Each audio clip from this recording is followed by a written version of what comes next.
Okay, the India versus England Test series has completed at the weekend, and disaster for England, really, going down 3-1.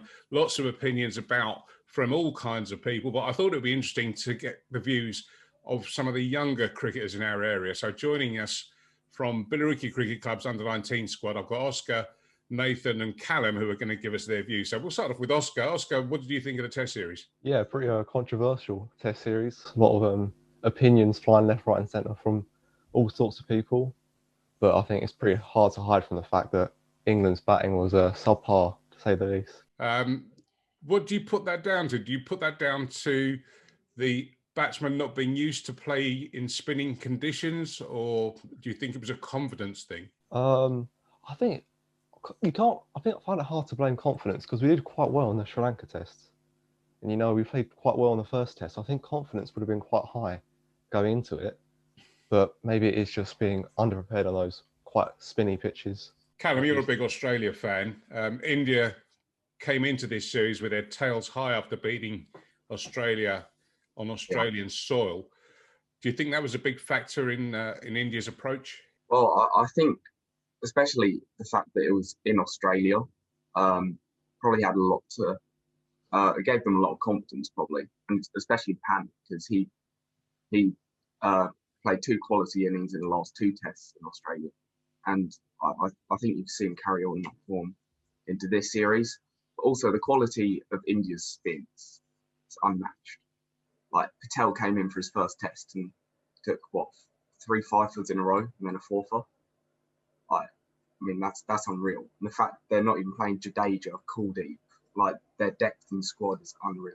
So especially considering the injuries they had in the Australia series, I think it showed just how far they are ahead of most other countries in the world. Nathan, you're a promising young batsman. What did you make of the batting comparisons between England and India in the series? I think when you go into a mindset of how am I going to play this turning ball, I think you've already lost the battle there, because you're worried too much about the pitch itself and you're not playing what's actually coming down to you. Obviously, there is the idea of the ball is going big, but in the third test, when that pitch was, I would say, challenging, I wouldn't say it was horrific, I'd say it was challenging. And a lot of the English batsmen, take Johnny Bairstow, for example, first ball in the second innings, and he's sweeping the first ball to a new rock hard ball. That's just a poor shot. And with a person of all that experience, you'd say, well, what are you doing when you need to rebuild and try and get a big lead? And he's playing that. I think a lot of English batters didn't have a plan on how to play Akshar Patel, maybe because he's new and they haven't seen him a lot and they don't know what he was about. But you'd say he's played in the IPL and things like that. So they should have an understanding of what these plays are about.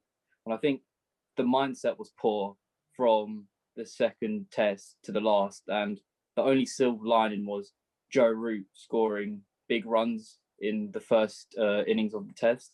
I think everyone talks about his conversion rate.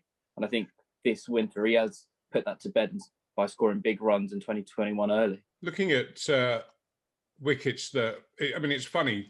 Everyone's saying, they're spinning wickets, but a lot of the wickets in all the games were from spinning balls that didn't turn. I'm just curious about England's selection. That Joe Root was used. He took a 5fer in the last test. I'm curious as to why Dan Lawrence maybe wasn't used more. But the real question that's nagging me is that Surrey's Amar Verdi, who's supposed to be a really promising young spinner, was taken on the tour and not even considered. Does anyone have any thoughts on that? Yeah, I think we've still got to find our first, second choice spinners. They're definitely not set in concrete at the moment. I think Bess and Leach haven't had the best series. They're very inconsistent. And if you look at India's spinners, they just put it on a spot, and with a bit of natural variation, they got tons of wickets. And that's what you want your spinners to do. And Bess and Leach weren't doing that. And you think, well, after the Sri Lanka series, 2 tests there, and 4 tests in India on wickets that spinners should be taking lots of wickets on, maybe think, well, time to try someone else. Or maybe look at Moeen Ali, who I know he was rested for the rest of the tests, but he bowled pretty well. So maybe bring him back in and give him another go. England have got a bit of a break now until the domestic season, and next up is a home series against New Zealand, which is a different prospect.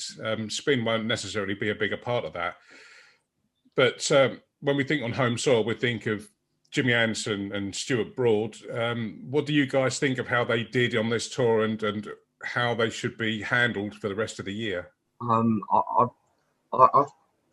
think Stuart Broad and Jimmy Anderson, they're obviously, they're not in the beginning of their career anymore. They're coming towards an end, and it wouldn't surprise me to see one of them, if not both, retire after the Ashes at the end of the year. Sorry. So I think you've got to start breeding through the new talent. So I thought Ollie Stone bowled really well in the second test, but then he wasn't used for the rest of the tour, which I found interesting. Obviously, you've got Jofra Archer, but other than that, who else played? I think you've got to look at some other options. I know Jamie Porter takes a lot of wickets. I don't follow the England domestic stuff too much, but I know there's got to be a lot of talent like around the domestic team. So I think you've got to start playing a lot more of them. And I think it's interesting about Birdie as well, because Jack Leach and Dom Bess, obviously, Dom Bess took 4 for, but then he didn't do much after that. I also think Moeen Ali is used as a scapegoat, so I wouldn't mind seeing Birdie and Ali play maybe in future tours of Asia, because I don't think Jack Leach is the future of England, really, is it? What about the top order batting? Been a problem for quite a long time now. I was reading a thing this morning in one of the newspapers that the problem goes all the way back to Andrew Strauss retiring. When he was opening the batting for England, opening the batting wasn't really a problem. Alistair Cook took up the mantle, and since then there were numerous partners for Alistair Cook, and it looked like we had it a bit sort of organised with Sibley and well, take your pick from Burns or Crawley, but after this test, opening the batting still looks to be an issue. Have you got any thoughts on any of that, Nathan? I'd say with the conditions when county cricket is played, it's hard for openers to actually score big runs. When you look at the stats, the hundreds come from batters number 4, 5, and 6. That's where the real numbers are being scored. You look at Sam Northeast for Hampshire, he's continuously scoring runs. But that's not the problem with England. It's the top order, it's the openers. And when you look at it, no one's able statistically to score big runs because of the conditions. They play the beginning of the summer and right at the end. And the T20s in the hot summer where the where the tracks are flat and the sun's beating down on them. So I'd say sometimes you just have to, for selection policy, maybe it is away from stats now. Maybe it is looking at people and seeing how they score their runs if they look good. Because Dom Sibley, everyone hounds on his technique and about how his back comes out and then it comes back in. He can't play. He can only play off his legs. And then people are dissecting those minuscule things. Maybe it's time you look at the uniqueness of cricketers and use that, like Steve Smith, for example. Look how unique his technique is. Instead of making everyone play this traditional brand of English cricket with a high elbow and things like that, maybe you embrace this uniqueness and stop picking players on stats and more of what they're able to do with a bat in their hand. You'd say Johnny Bairstow, are we picking him because he's a good bloke and he throws a couple throwdowns to people? Is that why he's getting selected? Because his stats clearly don't show they should be batting free. His stats show they shouldn't even be playing in the England line for. Like, that's the fact of it. He hasn't been able to score a run. He's averaged 20 since 2018.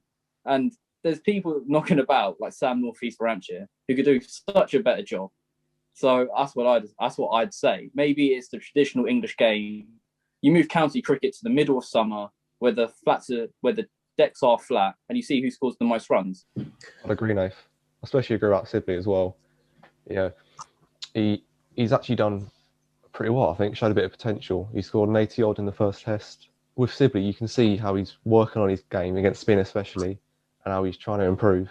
I think Rory Burns is on the chopping block a bit. He's not had a decent score in a while. So, especially with Sibley, I think you back him for a while because I think he's right there, and maybe look at some other people's, like they've said. Okay, to wrap up, I'm just going to ask each of you, what was your highlight moment of the India-England series? Callum, did you have a highlight moment? Probably Rishabh Pant's batting throughout the series. That was incredibly entertaining.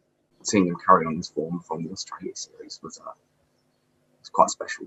Okay, Nathan, what was your highlight of the tour? I have a few, but I think the main one was Rohit Sharma's 166. Just as an opening batter myself, to see how we went about playing that new ball in tough conditions and be able to maintain a certain tempo to score that bigger runs. Every opening batter aspires to score runs like that.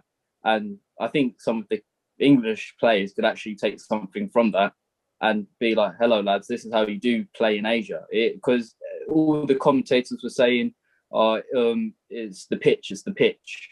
India produced the Bunsen and they shouldn't play on it. But India clearly showed that it's possible to play, and it's time they actually, look at themselves and sort of pass and blame onto something else. This is a problem with an English cricket. People don't score big runs. And if you have Joe Root doing it all the time, he's going to get burnt out mentally. And you're going to be asking, hold on, lads, we're picking 5 other batters here. I think it's time that you actually score your runs now as well. And that's not me saying Asia is easy to score runs, because it is hard in Asia. The heats, they were saying it feels like 41 degrees. That is hard to bat in. And then you have all the chatter and the occasion as well. You're playing for your sport every game. And there's things like that as well. But sometimes the best way to prove the commentators and the pundits wrong is by going out there and playing a beautiful innings, which unfortunately Joe Root was only able to do once. Okay. And Oscar, finally, what's your highlights from this tour? I think it has to be that Jimmy Anderson over in the first test. It was, I think, hopefully it silenced some critics about whether he can bowl in India. There's always chatter about that whenever he plays a tour in the subcontinent, and I think hopefully he's proven people wrong finally, which shouldn't have taken this long. But yeah, that was pretty good. Okay, gentlemen. All the best for the upcoming 2021 season. Looks like we're going to be outside and playing cricket again this summer. So I wish all of you all the best. So a huge thanks from 98 Not Out to Oscar, Nathan and Callum from Billericay Cricket Club's under-19s. Thanks, guys.